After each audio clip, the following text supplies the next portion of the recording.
Hello, everyone. Boy, already off to a good start. Hello, everyone, and welcome to yet again another Latitude live stream. We're excited to have you all here today, and our goal today is to talk a little bit about community and why that matters for us as we build AI Dungeon and Voyage. But first, want to introduce the team that's joining me here today. We have Ryan and TJ. So maybe I'll give both of you a chance to introduce yourselves and say a little bit about how long you've been with Latitude, what your role is, um, and anything else that you would like to share. Ryan, why don't we start with you? Sorry. Sure. Hi, I'm Ryan. I've been at Latitude for 4.5 years. I'm the COO, so I handle a lot of the operations side and execution, and I do some executive producer type work. It means I get to yell at people when they're not doing things fast enough or good enough. I handle a lot of the finances and kind of the business implications, monetization, and right now I lead the platform engineering efforts. Well, I coordinate them. There's a lot of people that do work on that. But yeah, that's a little bit about me. My name is TJ. I've only been here 3 months. I'm pretty fresh. 3 months working, 6 months with my internship, but I work on the community team. I'm a community growth specialist. It's a very vague title, but I kind of help around everywhere from Reddit to Discord to creator work or marketing tasks. So I'm kind of hands in everything. Excellent. Yeah, and um, my goal today is to try to find at least one way that I can make fun of Ryan live on the call. That's sort of the one thing that brings me joy in life. So Ryan and I have worked together. I don't know how long has it been, Ryan? Yeah, I do what I can for you. We have worked together at 4 different companies for over a decade now. So yeah, it's kind of crazy. So yeah, so we uh, public humiliation is part of our love language. Um, so this is a great opportunity for me to express that.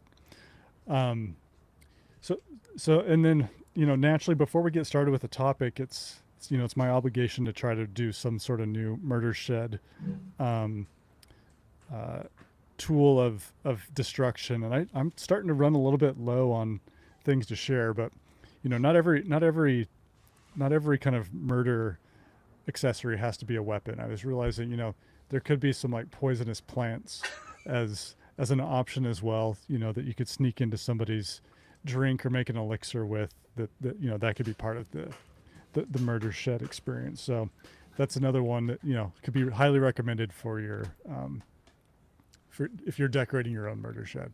Devin, I really hope someone found AI Dungeon like today and they're like, oh, there's this live stream. I should meet the team. And now they're like, what on earth did I just get myself into? At least it wasn't a weapon today. That's right. That's right. I have those close by, but we've reviewed those before. They may show up again. We've actually shared some clips about the murder shed, like just as shorts, um, and they've surprisingly done well. But we've certainly had some confusion about the murder shed, but it's lore now. Well, let's talk a little bit about community and uh, the phrase that we think about sometimes is the power of community, and it's it's something that I think for myself has been a journey. Um, some of you may know me as being kind of community manager, but community wasn't actually something that I had any involvement with prior to working here at Latitude, and it has been a learning process, often painful, both for me and I think for the team more broadly, to better understand community, how to work with the community, um, and and why the community is so important to everything that we do. Because at the end of the day, like, community is not just a user base. You are not the community. You are not a customer group. Everything that we do, everything that we build is for you. And really, we're building a dungeon with you. And it, communities are important for any company and any business, but it's incredibly important for gaming companies specifically.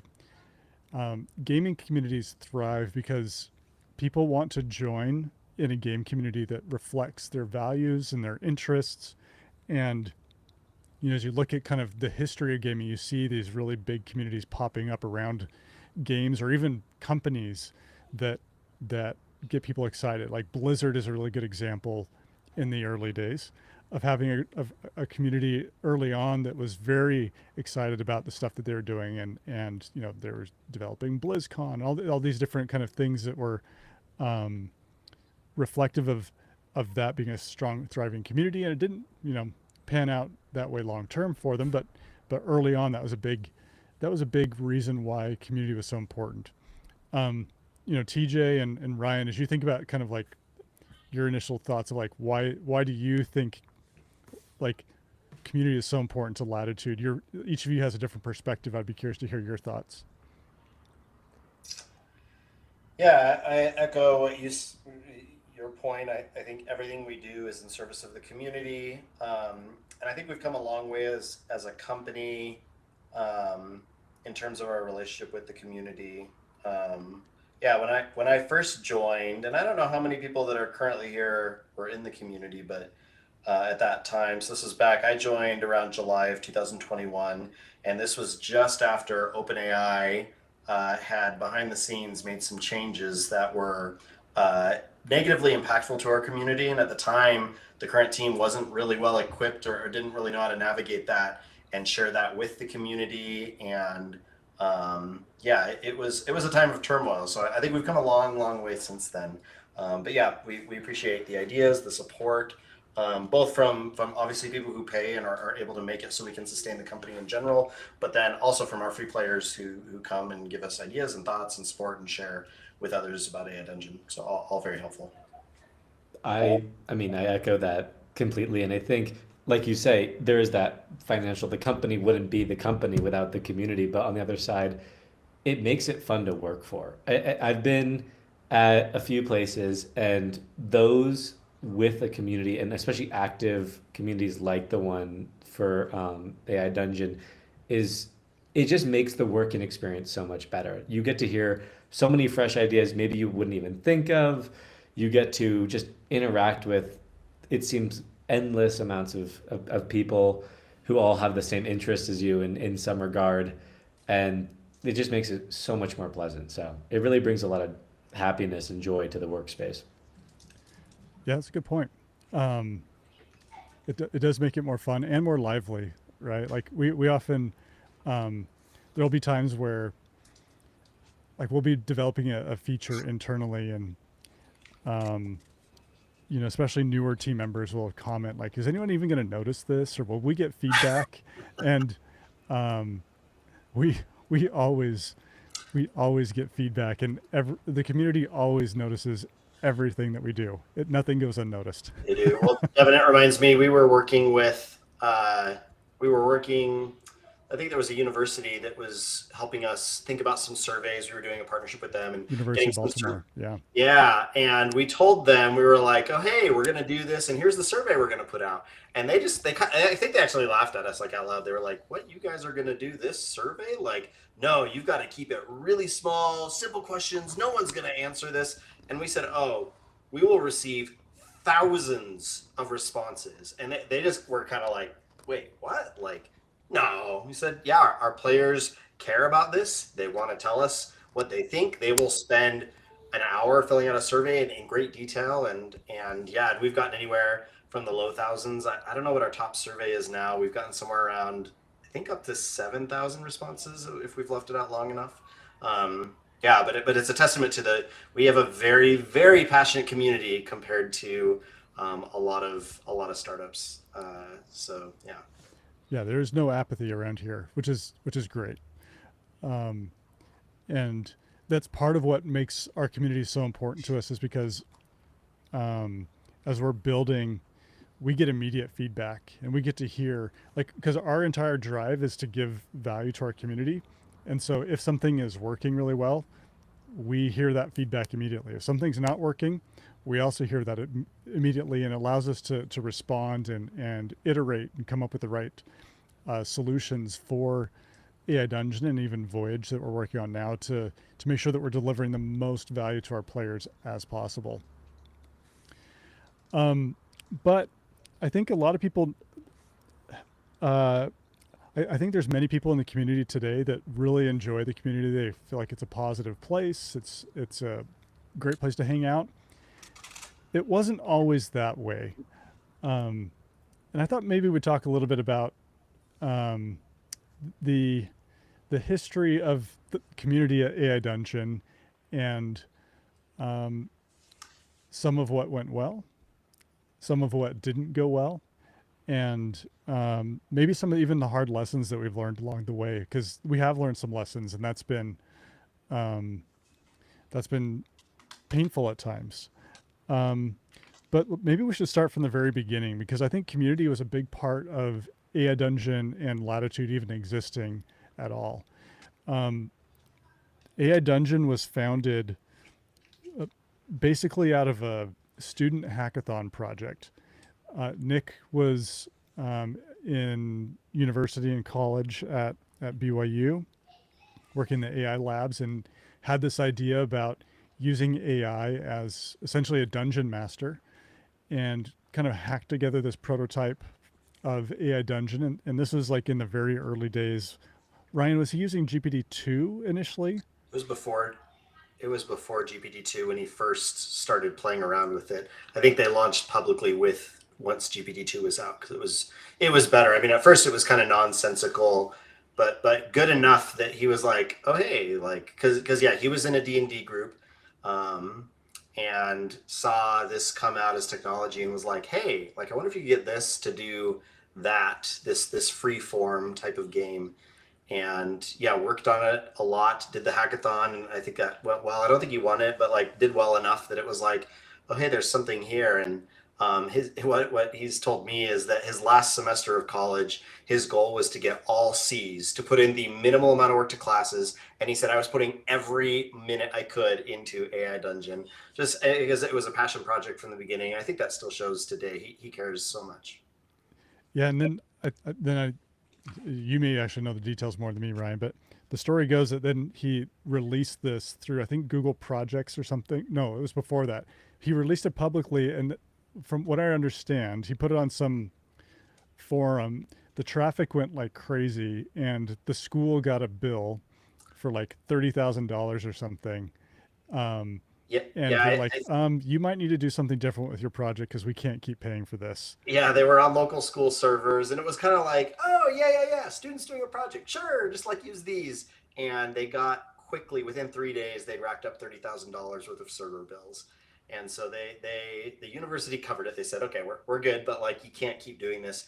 And I believe part of that was because it was a download at first, that someone would download something and use. Um, but yeah, from the very beginning, AI costs and interests were a big thing. So I mean, it grew to hundreds of thousands of users very quickly. Got picked up by a couple of key streamers, and yeah, news got out, and it was just such a new revolutionary thing, that there was a lot of excitement both at the beginning, and you could also see early in 2021. I think when GPT-3 launched, AI Dungeon was and Latitude were one of the first partners with OpenAI for GPT-3. So that was one of the only places you could get GPT-3. So people were very, very excited about getting access. So yeah, the early days were very fun and fast, and things were growing like crazy. Well, and that early community feedback is part of what even led to the formulation of Latitude as a company. Because I think when Nick released it and you got all this feedback and attention and people wanting to play it, he's like, oh, this could be a thing. And so I think he went out and he worked with his brother as a co-founder, and he started finding other people that were to make part of the team. Eventually, they raised a little bit of money to help with the growth, and then to Ryan's point, finally landed working with OpenAI to use GPT-3 as one of the early models, and that just fueled the growth even more because it was one of the only ways that you could even use those models at the time. And there was a lot of interest. And so the early days of AI Dungeon were very much informed and inspired by the community, the feedback, the excitement, the enthusiasm. It is why Latitude exists, is because the community existed. And the early days were a bit of a rocket ship. They were everything was great. Yeah, it was going really well. I remember, so this was the over Christmas break of 2019. So Devin and I had both worked with Alan, Nick's brother, who's one of the co-founders, and I stayed in touch with Alan. He was the head of data science at Angel Studios, and I remember that holiday I connected with him. I went down to Angel Studios, got to see their offices, was talking with him. I remember we were sitting on these couches in their offices, and he said, "So my brother's doing this like AI D&D thing, and I'm thinking of quitting my job and joining him." And I was just like, "What are you talking about? Like, you got this cush job, you're doing really well. Like, he could have got to work for any company." And he was like, "Yeah, it's really interesting." And so, I mean, I heard about it then, and I'd get little updates because I was friends with Alan here and there. And yeah, I think at the beginning it was lots of good problems. How do we grow? How do we handle things? How do we hire people? We're building. The fundraising was really easy because it was just so new. And yeah, lots and lots of good stuff, kind of up until about April of 2021, when the crisis happened. Yeah, which made it not as fun, which a lot of companies, it's easy until it's not, right? And then it gets a little hard. Yeah, and we do call it a crisis because there were several events that sort of happened simultaneously ish that were overlapping. One of them was well, actually, I guess both of them were related to OpenAI. Um, Well, no, this was before so that there were two simultaneous, there were two things that happened at the same time, or near the same well, I guess time. there was three. There was actually three, right? There were three. So, and it was funny because actually at this time I was talking to Alan because they had grown so much. They had a team of over 20 people. A lot of my background work had been in product alignment and execution. And so Alan started reaching out and asking questions like, "Hey, how do you get a team of 20 people aligned and building in the same direction? And how do you keep things organized?" And he started. You got to the point where we have a lot of engineers, and how do we do all those things yet? Or how do we do all those things? And so I was talking to him, and we were even talking about some consulting stuff. And I was like, "Cool, we're talking about a project." And then he came back one week and he said, "Hey, we need to pause. Something really, really big just happened." And I didn't know what that was at the time. And so what had happened? There were a few things that happened. There was someone who reached out about a vulnerability they'd found in GraphQL. This was a researcher. They found something that was like, "Oh, hey, this isn't good." They had enough data to just say like, "Hey, this is there. I'm letting you know. I'm going to publish my findings in 30 days." That's really common for security researchers. And they said like, "Okay, cool, thanks. We'll take care of that." And what wasn't a big deal. A week later, OpenAI, being very PR led at the time, was not very happy with some of the content they found on AI Dungeon. We allow NSFW type content, and our reaction was, yeah, how do we handle content and filtering in that? And this is a hard problem to solve. We're going to think thoughtfully about that. That was what Nick and Alan's approach was. We want to take time to think about that. And OpenAI was not as calm and long-term idea about it. Well, and just for context too, this is the early days of generative AI, and this was unprecedented. People hadn't even thought yet about like, oh, generative AI could lead to safety issues. Yeah. And so it was a little bit of like a kind of chaotic revelation that like, oh shoot, like we got to do something about this. And I think, and I just want to kind of double down on the point that you're making, Ryan, which is like, I think Latitude had one philosophy like, hey, we should like be thoughtful about this, and like we don't want to like rush into anything. And I think OpenAI had a different approach, was like hit kind of like the PR panic button. Yes. And I think both approaches are justifiable, and understandable, but that disagreement though did lead to some kind of conflict in the way that the situation was handled due to the strong partnership that we had with OpenAI, and frankly the reliance we had on OpenAI at the time. I mean, GPTJ wasn't even released. There were no open source models. It was OpenAI. That was it. So that definitely created a lot of friction. It was also at the time a fairly young team. They hadn't done community. They hadn't done legal. They didn't have a lot of experience in these things. So OpenAI came pretty strong, and they had lawyers and a lot of very experienced people kind of pushing. And so they implemented a filter very quick for those who were around. It did not go well. It was not very well set up. They started banning players. The reason they did that was they were forced by OpenAI. OpenAI threatened to drop them if they didn't. And so they were kind of very reactive and just trying to keep up with things. When that happened, coming back to the data thing that someone found, they released the information before they said they had said they would, because they were upset with what was going on, which we, understandable, frustrating though. So for me, from my perspective, I was talking to Alan. He said, "Oh wait, we've got a thing." I think that was the filter. And then a week later, we touched base. He goes, "Oh, another thing happened. Oh, okay, we're trying. We're trying to do this." Yeah, it was the perfect storm, and with the team at the time, where it had been all kind of sunshine and rainbows to that point of like, hey, everyone loves us, and suddenly as things turned, I think even really companies who are very good at this, as Devin has led us through a lot of the maturity of how we handle community now, and we even see other companies handle this, and we can now look and go, oh man, that's not going to go well. Oh, that was a terrible statement. Oh, why are they saying this? Because we understand not just what to say, but how to act and feel and stay in touch with the community better. We're not perfect at it, but at the time, the company really didn't have any expertise in there, so I think they were trying their best, but it did not go well, to say the least. And it was really painful for the community, to the point. So when I joined in July, so this happened in April and kind of just got worse and worse.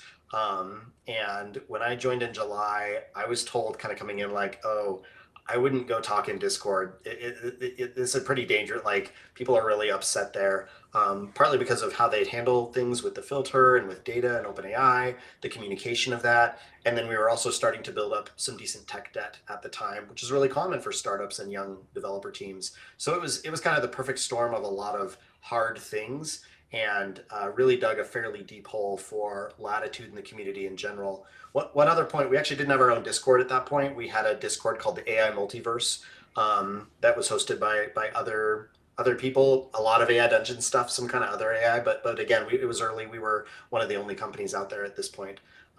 So yeah, just kind of a perfect storm of young founders who love building and were just excited about this, hitting with a very complicated PR situation, that then was not handled well. And so yeah, I came in, and then I think Devin came in 6 months later, and we started kind of digging ourselves out of the hole, slowly. Yeah, like I'll just kind of reiterate on some of the other pain points. I mean, there were some missteps. There were some specific interactions that some people on our team had with the community that didn't go well. These we had developers, engineers who, engineers. I love engineers. I work with a lot of engineers. They're usually not the people that you want handling crisis situations, that involve people and relationships and things like that. And that didn't go super well. And then on top of that, there were other team members who were taking a very kind of conservative, litigation fearful approach, and so there was even people who were saying we shouldn't say anything to the community, we shouldn't talk to the community, we shouldn't communicate. And so for a long time, the policy that Latitude had was essentially radio silence, Yeah. while all this is going wrong. And I think, and that really contributed even further to all the frustration and the anger in some cases that people had with the situation with the filters and the data. There was not enough communication from the team to address some of it, and it was rough. Yeah, it was really rough. Onyx pointed out, to add fuel to the fire. So that wasn't going well from OpenAI. And then this data, again, this was one person who had found access to some data, but some people were pretty upset. The company did not disclose it very well and did not handle that. And then on top of that, OpenAI, without the knowledge of Latitude, was then sharing AI Dungeon data with third-party providers to do labeling for mature content. And one of the third parties they outsourced to a third party who outsourced to a third party. Someone who was labeling data said, oh, hey, this is AI Dungeon data. I recognize this. They took it and they published it on 4chan. So this happened. So I think this happened like April, May, June. Like it was just like bam, bam, bam. And again, the company, I think with advice from some people who said, oh, there's a GDPR issue. We have to disclose this to authorities for there was just a lot of And I think Nick, as a young founder who's trying to do the right thing, but like, oh, okay, let's do this. It's been one thing that I think has actually been, I've heard Nick and Devin has heard this multiple times. Nick now is a big believer in trusting his gut, and trusting his gut meaning, does this feel right? Does this feel like the right thing to do? Even when someone's like, no, you don't do it this way. And he said, Nick's philosophy that I think is really wise is, if we do good and right in the world, even if it's not technically, if it feels like it's in the right direction, a lot of other problems will be solved. And this was a case where, looking back, he didn't do that, and he regrets that. And we actually fixed it once he kind of stepped in and said, no, like, this doesn't feel right. Like, we need to take care of this and talk to our players. And so I think Nick has always been a strong proponent of being transparent with the community. But this was, as a just out of college founder, a difficult thing. And I think for even an experienced company, this would have been quite the challenge to handle. But yeah, there was definitely a negative sentiment, and then the way the company handled it and made some mistakes made it worse. There were some very loud, angry, naturally frustrated community members that just kind of piled on. And so in the chat, Onyx said earlier, like, yeah, my first day, well, I had to laugh because I kind of came to the company. My job wasn't community, I was product. I came and I just ran one team from a product perspective, slowly started doing other things. And finally, when I remember I asked Maverick, the developer, like, hey, what's going on in the community, and he was kind of there watching it, and maybe I think he honestly was the most consistent community manager the company ever had. Maverick cares very deeply about players and community, and he was kind of like, yeah, you could go do this, and he kind of showed me. And I remember, I think I created new accounts, and on Reddit I saw some question. I was like, oh, I know the answer to that. Answered some question, and suddenly in Discord people were like, who's this Ryan guy? What's going on? And like, oh, he's impersonating a Latitude employee. And I remember I came and I was like, hi, I'm the new head of product. Nice to meet you all. Like, and man, it was baptism by fire, because people were like, what have you done? Who are you gonna, all these things. And I'm just like, hey, we're just trying. And so, yeah, the analogy I shared, it's like I'm riding a horse that's on fire while everyone watches and tells me I'm doing it wrong. And it definitely felt that way in the early days. It was really, really challenging just even to know how to get started, because even if you jump in and try to, in good faith, say good things, like, there's 20 bad things to come up of, like, oh yeah, that's not great. Okay, GDPR, yeah, we're handling, like, it's really hard to dig yourself out of a hole when trust has been lost and mistakes have been made. And it frankly took a lot longer than even I said, oh yeah, we'll clean this up in, like, 4 months, 6 months. And I think maybe Devin, maybe you had similar, like, yeah, we'll get this tidied soon. And it took a long time to really build that back. It did. We should talk a little bit about the rebuild.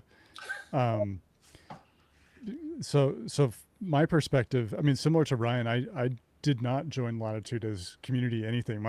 I got hired as a UX designer, and Ryan mentioned some kind of tech debt we had at the time. So I came in, and all of the ideas that I had in terms of, like, wanting to improve the experience, it wasn't working because we just didn't have the ability to even kind of execute those ideas. So I was kind of looking around for problems to solve, because I like solving problems, and this community thing was standing out to me, because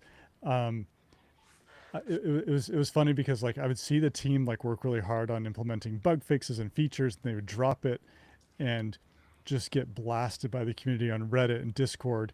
Even though we're releasing good things, it was never good enough. And I was like, man, this is an issue. And it didn't feel to me like we were doing community right. And I certainly didn't know how to do community, but I was like, hey, I'd love to kind of, like, learn more about this and see if I can participate. And I actually just went and dug up a few weeks ago a conversation that I had with Ryan, where I was like, hey, Ryan, can I have permission to go do things in the community?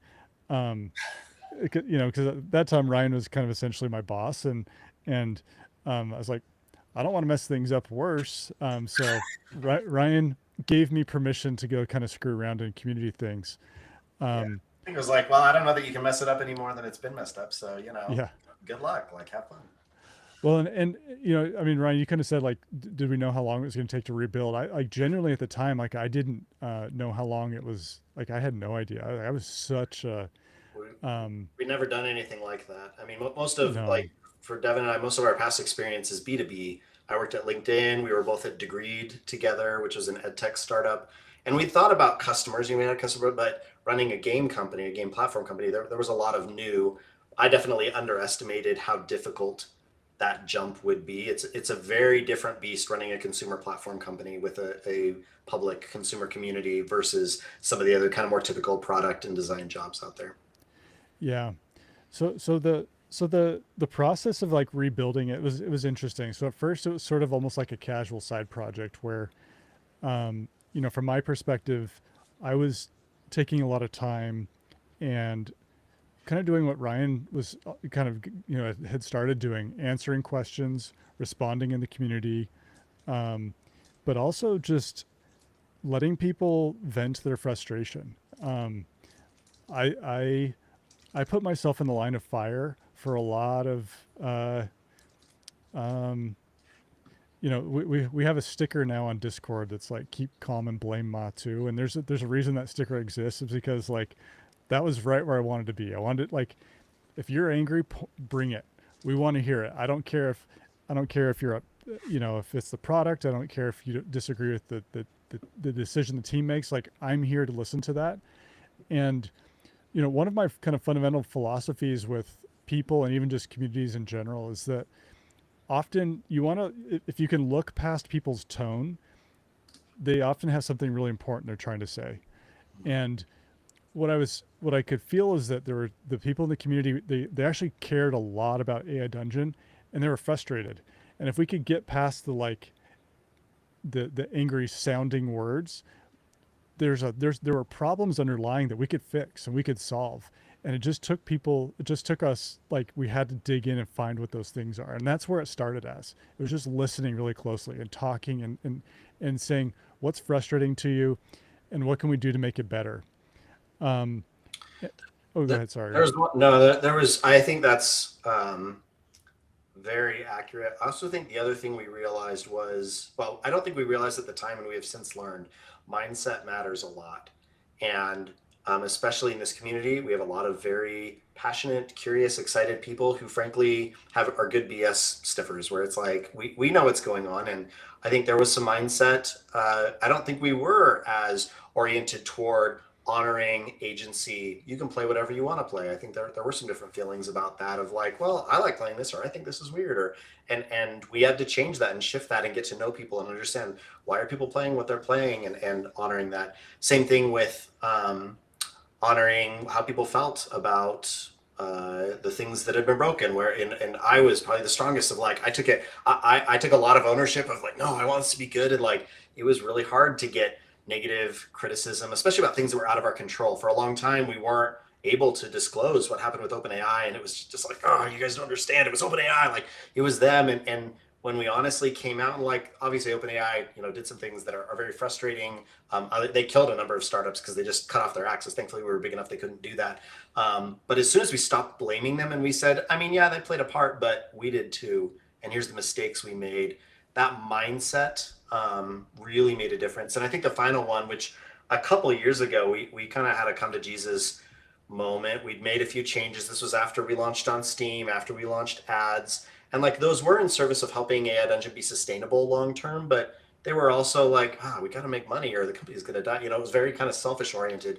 We had a time just over 2 years ago, and to Nick's credit, he really championed this. I think he listened to the Costco podcast episode before then, Nick? I think maybe he had. Probably. I don't know if you've talked about this yet with the community. It's funny because when I meet new employees or people and I say, what company do we aspire most to be like? And I say, Roblox, we're following in their path a lot in terms of growth and things they did, UGC for gaming. But I say, actually, the company that I want us to most be like is Costco. People are like, Costco? That's like such a different company. Yeah, but they're a company that cares deeply about their customers, and they show it, and they are very committed to core principles. And Nick had listened to, there's a podcast called Acquired, and they do very deep dive, 3-hour episodes into the history of companies and how they were built, why they did what they did.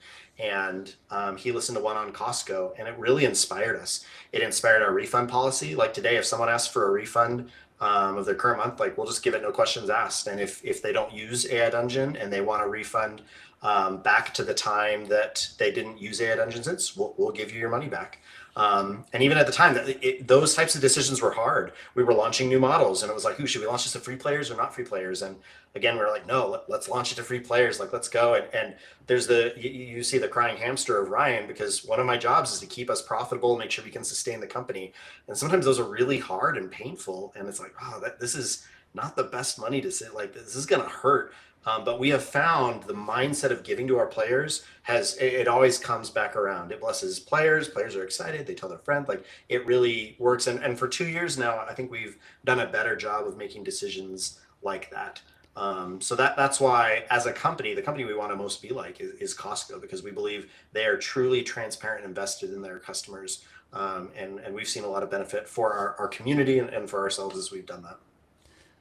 Real quick, just to address some of the chat. Uh, you mentioned Roblox, and I'll just call out that the Roblox comparison, we see similarities in the product trajectory. Yes. Roblox is a platform that has a user-generated content component. It's in the gaming space. We are not trying to be like Roblox, especially some of the recent changes and the things that have been going on. We are very well aware of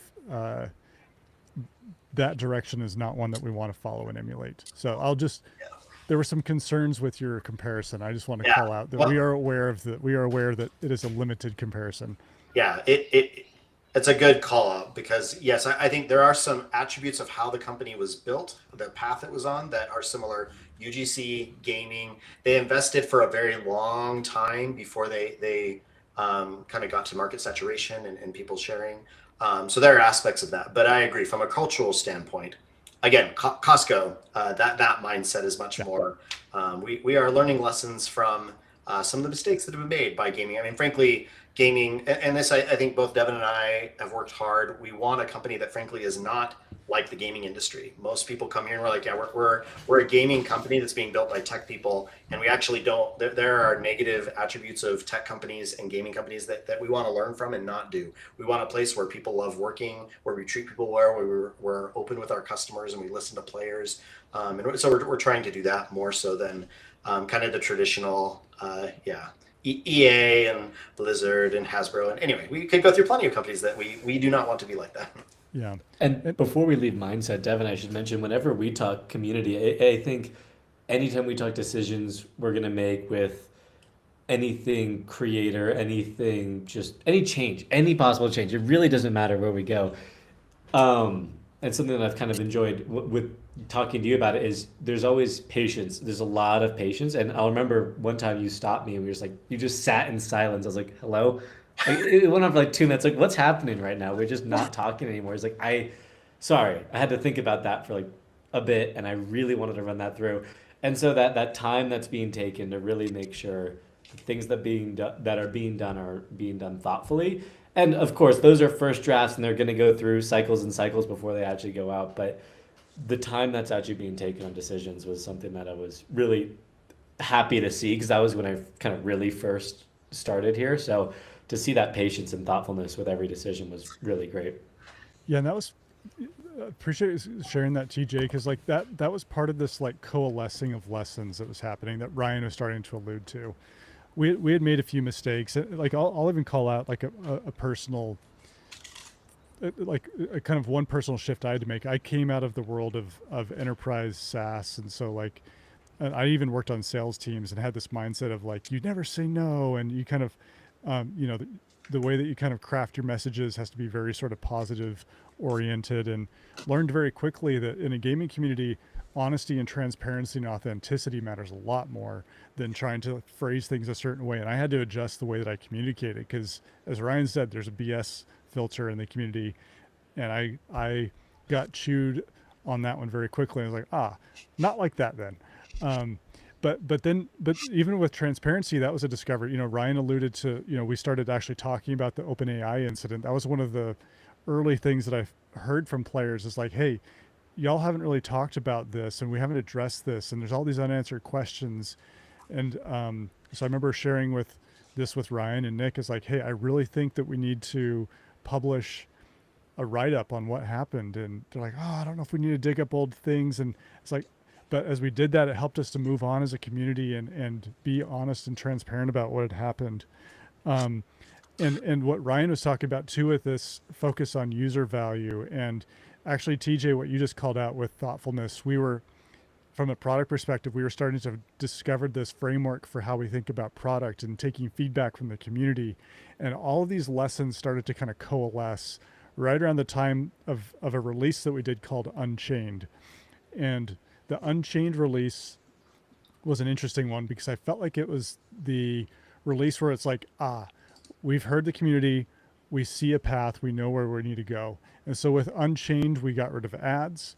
We made a bunch of bug fixes and stability, which was another issue at the time. I think we had like 5 different kind of groups of user feedback, and we said Unchained, we're going to do 1, 2, 3, 4, 5. We're hitting all of those. I remember at the time as well, we, again, the sentiment was tough, and I remember kind of talking with our Discord moderators, and they were frustrated, and I was like, I remember just saying, guys, I know you don't have any reason to trust me, but hang on. Latitude is figuring it out, and we're going to make this better. And eventually we did. And so, like, as we think about rebuilding trust in the community, I think there's a few things that came forward. So one of them is obviously communication. Like, you have to be communicating all the time. And that communication needs to be authentic, needs to be transparent, and we need to take ownership. One of the things that we've, I think, done much better at in recent years is when we make mistakes, we own up to them.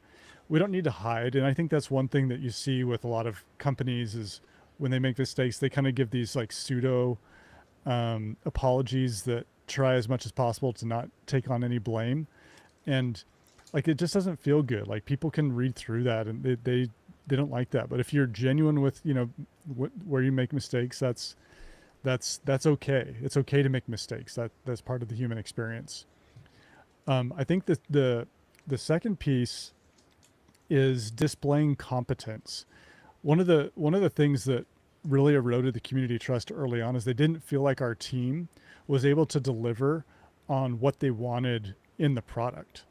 We would get a lot of people saying that our team was, we had horrible devs or bad designers, or product leadership was wrong, or, just a bunch of knuckleheads running this thing.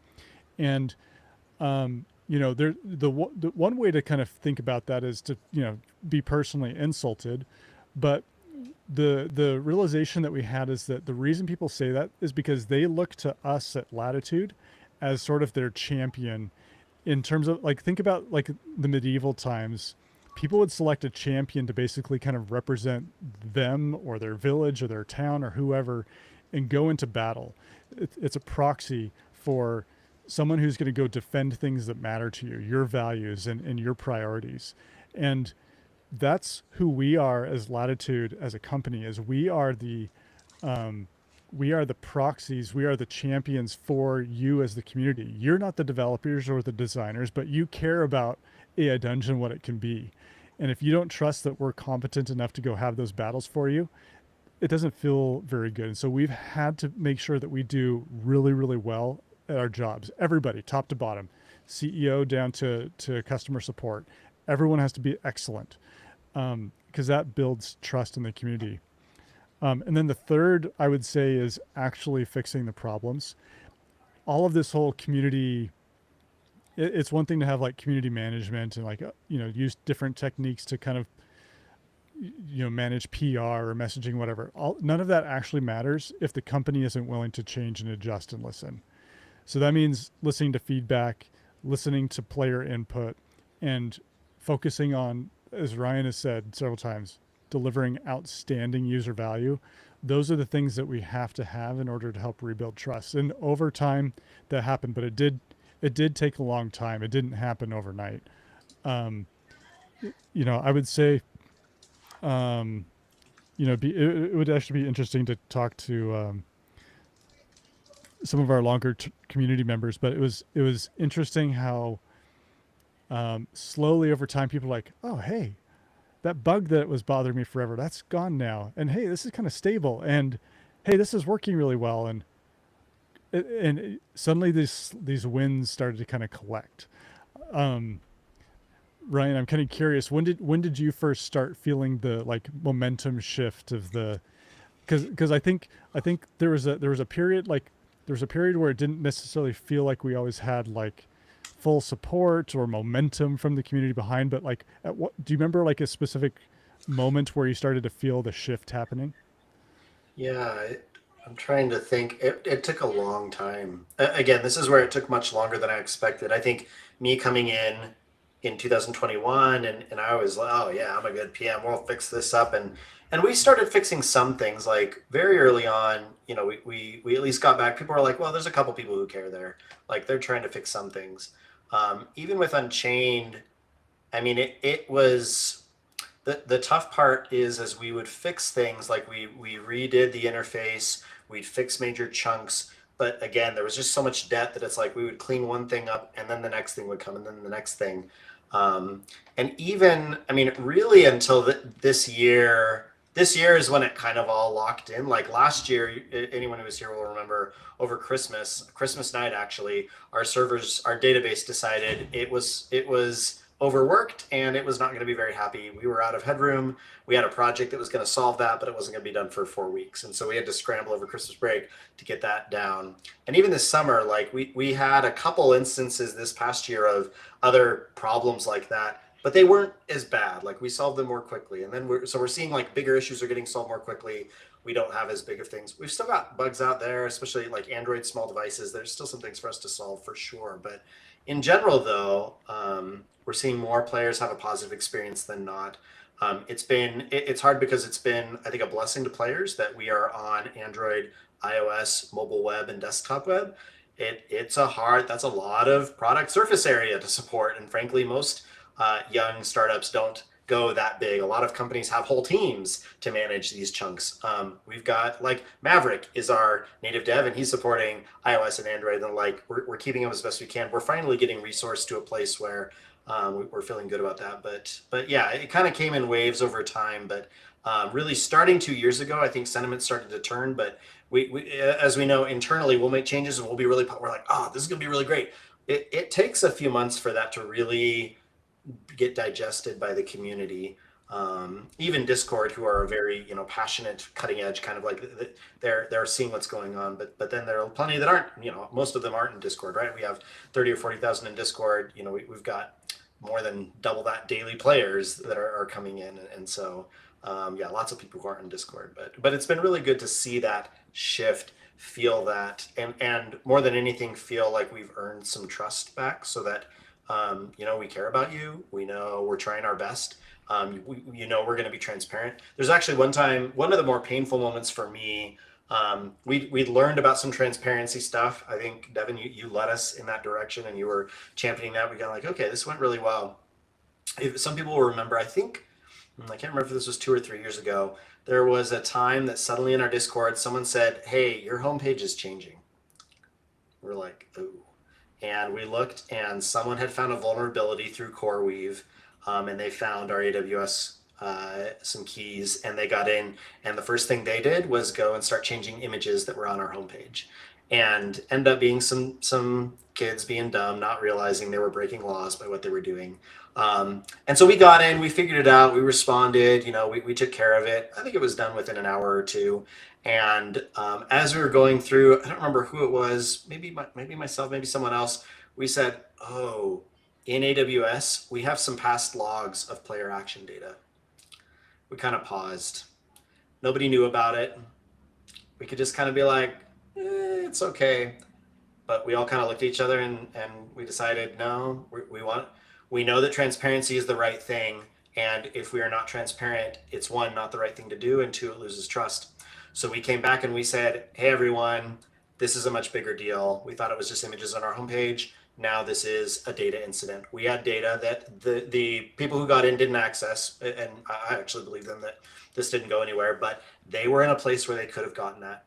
And so we publicly disclosed that to the community. We went through all the proper notifications and figured out whose data was there. And that was really painful. It really sucked. It was not very fun. But we stuck to those values, and that commitment to our values has served us and players very well. And so we're that's what we will do. If we find something wrong, we will be honest about it. Yeah, and I think I, one thing that I've learned about people in general is that you find out who people are in the hard times. Mm, mm. When people are really like when their back is up against the wall, that's when if you find out like if are they going to lash out, are they going to panic? Like you find out who people are in the hard times. And I think some of these times, like you were talking about Ryan, it kind of showed who we were becoming as a company. That like no matter what, we were committed to the community. No matter what, we were committed to transparency and honesty and what's best for our players. And I think that that started to be felt. And one of the moments that for me, like I started to feel the big shift of kind of community sentiment was I think it was maybe even 2 years ago. We actually had a bunch of outages, and I was trying to remember this because um, I brought this up with one of our devs. There was a time where I think we were down for like 24 hours straight. Do you remember? And I don't even remember what caused it, but because the stuff that we had last year was kind of like intermittent and kind of slow and like it'd be down for a little bit. There was a time it was 24 hours straight, and there was some like external um, there was some sort of like external thing that we had to wait to get resolved before we could even come back up. I mean, it was There was painful. what was it? It may have well the app stores. Devin, we were talking about this week. Yeah. Deploying to the native app stores is like the most painful thing on earth. It is just so annoying, and it's especially annoying. There are times that you kind of get stuck, and we've learned when do you get stuck. How do you safely do this? There's times though that you deploy a new app and you can't roll it back. And I think this may have been one of those times. This may have been with Android that we deployed something didn't work on the Google Play Store, and we were kind of stuck, and we had to wait it out for Google to do something, and that was just incredibly painful. Painful Yeah. to players, they couldn't play. Painful to revenue, like we lost a bunch of money from people subscribing that day. Like that was bad. It was bad, but the thing that was surprising to me was because normally this is the kind of thing we would get blasted in the community because and like understandably so. Like people are frustrated, something they enjoy is gone, and it is frustrating. But what was surprising about it is people were telling each other, hey, the Latitude team is here. They're listening. They're responding. They know what's going on. Hey, we know these guys are working hard. Let's support them. Hey, thanks Latitude for all the hard work. We know this is a problem. And like suddenly the overwhelming sentiment in the worst situation possible, a complete outage.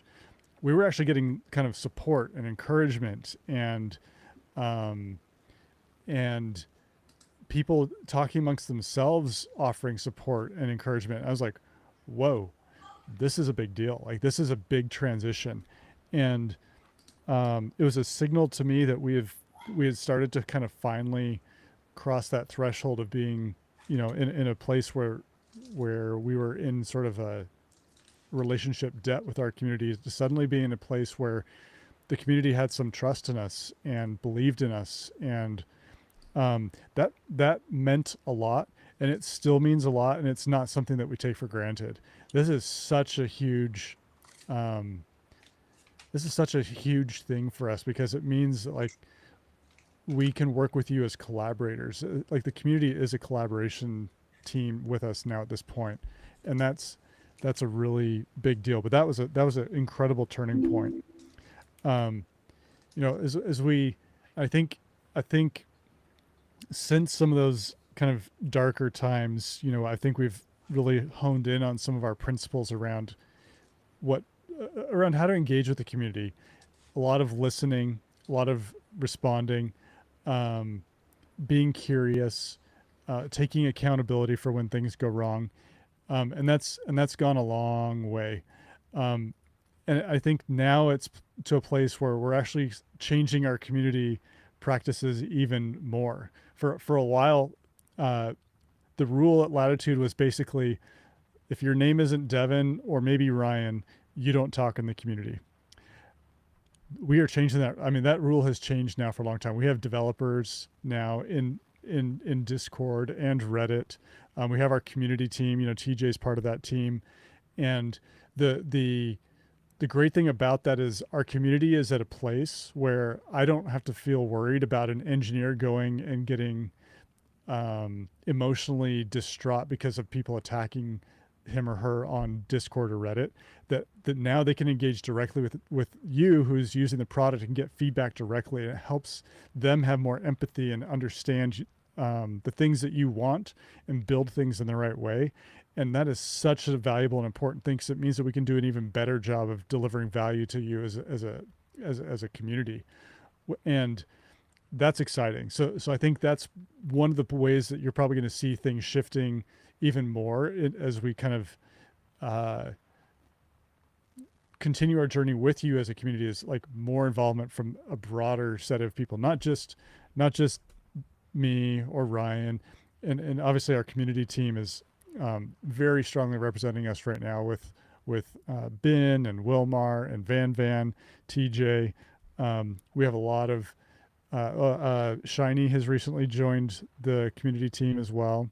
Um, Onyx, we can't forget about Onyx. So um, it's great to have so much engagement now from a broader team than just kind of a smaller section, because that we want to be out there, we want to be answering questions, we want to be involved, we want to be listening, and we want to make sure that we're hearing your feedback. Um, One question, TJ, like you've been part of other communities and you kind of joined, um, sort of like you didn't get to go through all of the painful history, but I would be curious to hear your perspective. You came into this community relatively recently, which like a lot of our community members have too. I'd be curious to hear as well, like what have been some of your impressions or thoughts, what stood out to you as you've observed the community.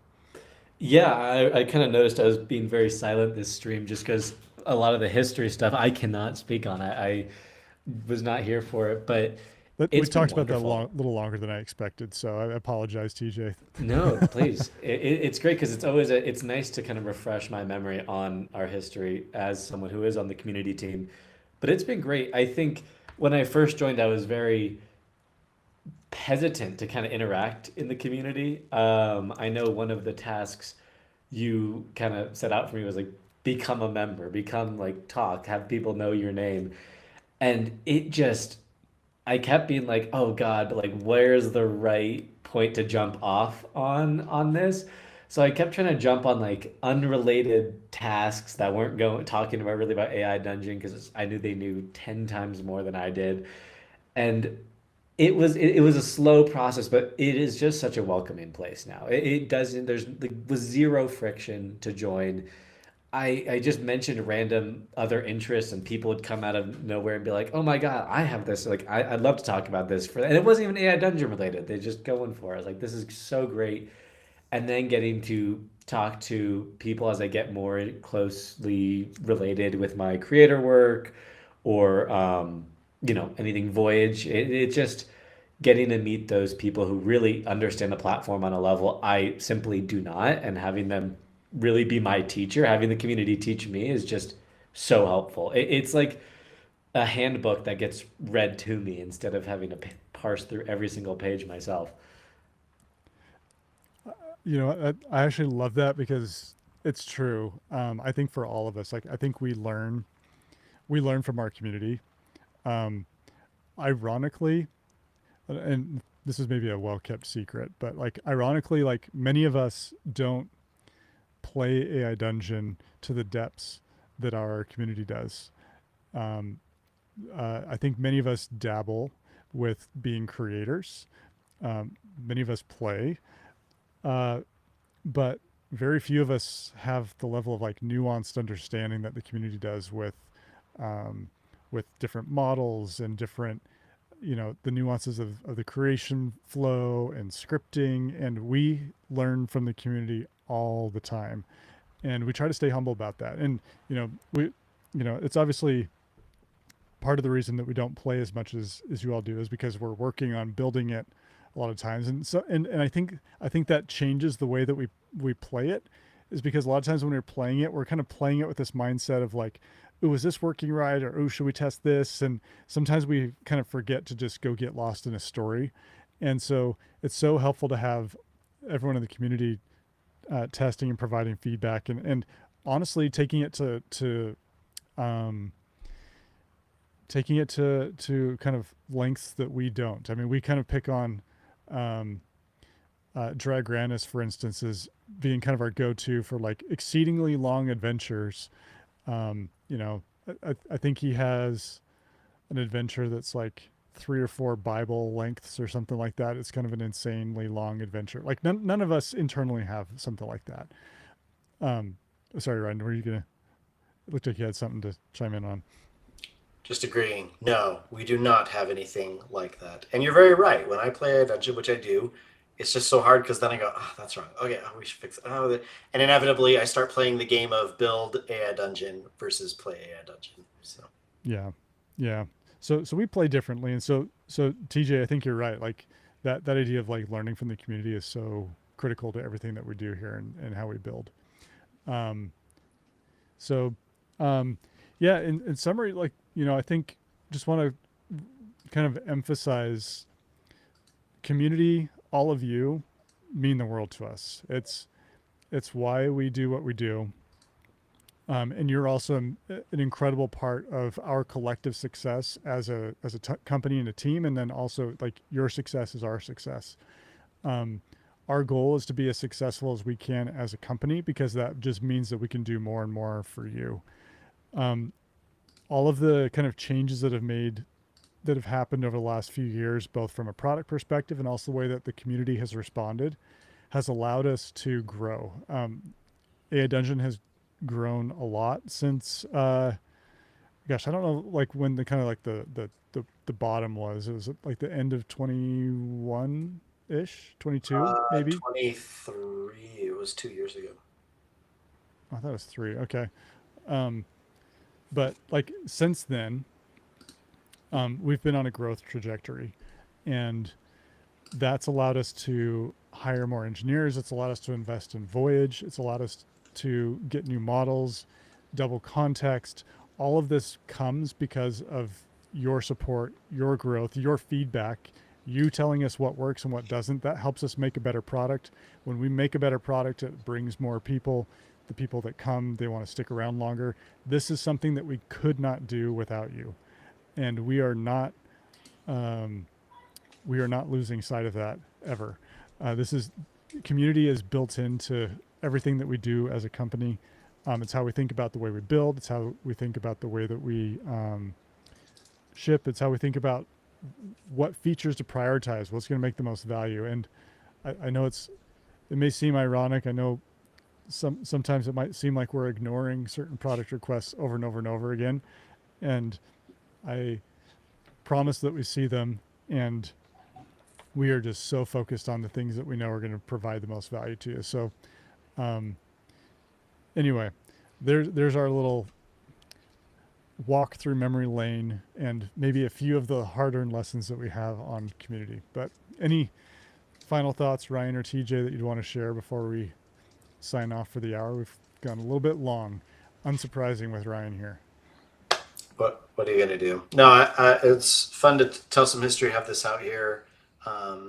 Yeah, we're working on, for those who are waiting for the Voyage drop, we're working on it. I promise you. Trust me, lots and lots of resources are going towards Voyage, and we're still investing in AI Dungeon. But yeah, lots of good stuff coming. So we're very excited for that to continue to roll out. But I hope it's clear from some of the stories and things we shared, we genuinely care about the community. We're grateful for you. We're excited about everything that's happened, and grateful for the hard lessons we have learned along the way, because it helps us to be a much better company, and it feels like we're very well set up as we launch Voyage and get much more into the AI RPG, where there's game-like features, and it feels much less like collaborative storytelling and much more like a game. That yeah, we're able to grow with the community and continue to support the product well. Yeah, I think what I'll add to that is, I see a lot of talk about like Voyage and closed beta. Like it's so exciting. When I first tried AI Dungeon, I was like, this is cool. This is cool. And then I tried Voyage and I was like, whoa, this is really cool. And I see people in the chat just being really excited. I promise that there is closed beta is running, and it will be going to a wait list soon, so everyone can hopefully enter for a chance to win a spot in there. That is coming. But I'm really excited to be a part of this community during such a pivotal moment of getting closer to that Voyage release. It's Yeah, been awesome. agreed. Brian, there's been a request to throw out another $1 million to the community. I don't know if are you open to that? Oh, yeah. Did I not say I just brought a spare million tonight? Like, no, we have, uh, we had, again, we had some difficult conversations. $1 million is not a small amount. It legitimately is $1 million we've invested back in. We're figuring out, I think, one update, we have the double DeepSeek context till the 18th. We're, I think, ready for potentially some survey to ask some questions about, what players, what players would prefer in terms of where we put that spend.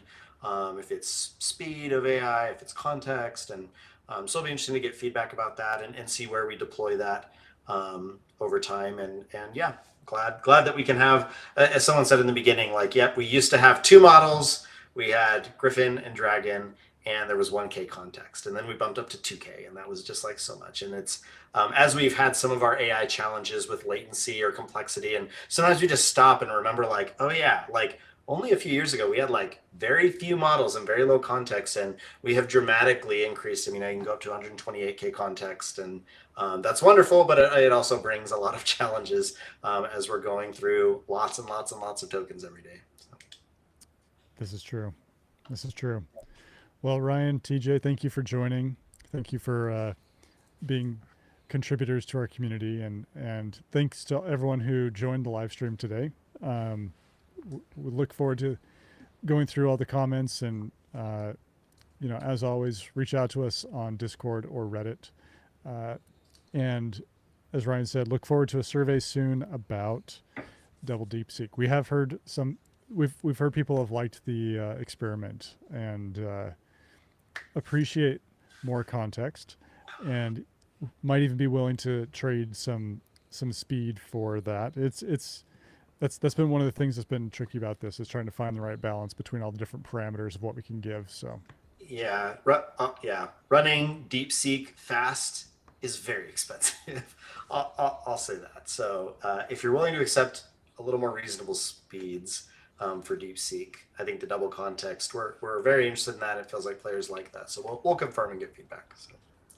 the fact that it's expensive is a you problem, Ryan. That's It is. I can go cry in my hamster photo. Yeah. Okay. Well, thanks everyone. Appreciate it, and we'll see you. We'll have a live stream on Thursday where we're actually going to do a AI Dungeon play session with one of our developers. So look forward to seeing you on Thursday. Thanks, Awesome. everyone. See you guys.